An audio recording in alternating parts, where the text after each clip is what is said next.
August. I just went to one of Stefan's shows through an association and sat there and listened, heard a lot of stuff that kind of resonated with me and things that we were doing wrong.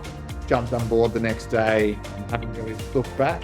Since then, I've obviously worked out the importance of sales and where we go and what that means for the future of the business and the stability and my hair on the top of my head.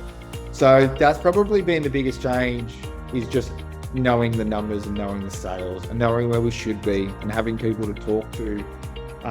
So we've gone through quite a drastic change in the last 9 months, where we've had an incredible 6 months this year, done 80% of my year's revenue in the last 6 months, done $1.2 million in the last 4, and that's just been through sales and systems, understanding what our work in progress is, how that looks, and how we focus on driving that and keeping it steady every month. I reached out to Damien and said, hey, this is where we're at. I need help. This is how I think of price, but I know that there's something wrong because we're just not doing well and I can't afford to make a mistake. So he went through that ideal target market, price, all that kind of stuff, and broke it out for me. Damien said, there's not many people in the country that do what you do or know how to do what you do. So he goes, it leaves you in a unique position to set your own value. Ideal target market, ideal price, pretty important.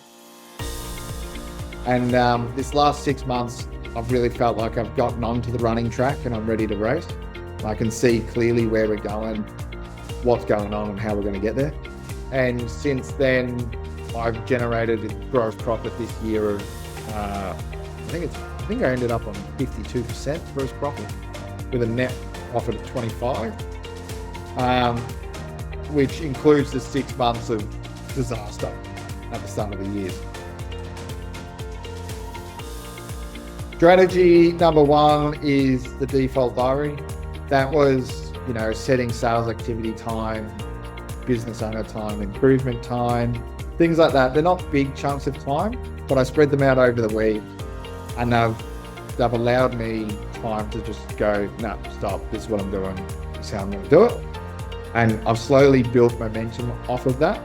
Another thing that I've developed, learned, thought about, decided that this is something that I'm going to live by, and I've implemented it into my business, is we need time to be bored within our business.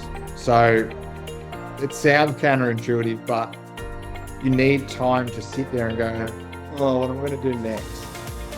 And to just think, is it going to be a problem now, 3 months from now, 6 months from now?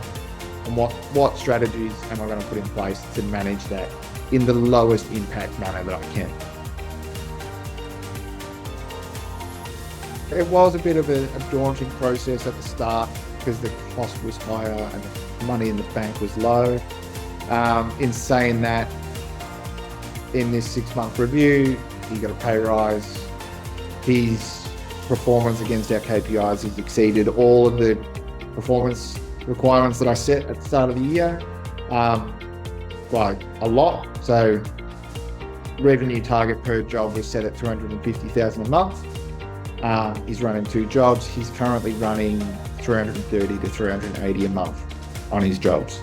So yeah, huge, completely different. Changed my personal life, my work life, my stress levels, everything. I had a very poor understanding of my finances.